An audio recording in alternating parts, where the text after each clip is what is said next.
Hi friends, welcome to HD trips and tricks channel. So friends, ఈరోజు topic వచ్చేసి ఫేస్బుక్లో data saver option A విధంగా enable చేసుకోవడం అనేది ఈరోజు అయితే నేర్చుకుందాం ఫ్రెండ్స్. ఓకే ఫ్రెండ్స్, ఈ వీడియోని అయితే ఎండ్ వరకు అయితే చూసేయండి. Okay friends, let's start our topic. So friends, మనం ఫస్ట్ అయితే వచ్చేసి ఫేస్బుక్ని అయితే ఓపెన్ చేద్దాం.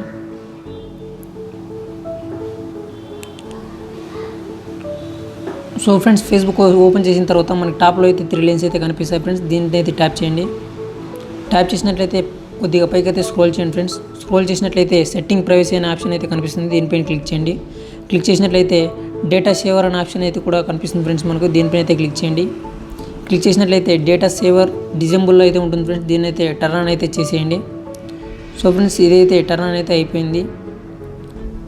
దీన్ని ఎనేబుల్ చేసినట్లయితే మనకు డేటా అనేది కొద్దిగా సేవ్ అవ్వడం జరుగుతుంది ఫ్రెండ్స్. ఓకే ఫ్రెండ్స్, ఇలాంటి మరిన్ని వీడియోల కోసం మా ఛానల్ని లైక్ చేయండి, షేర్ చేయండి, సబ్స్క్రైబ్ చేయండి, కామెంట్ చేయండి. Okay friends, bye.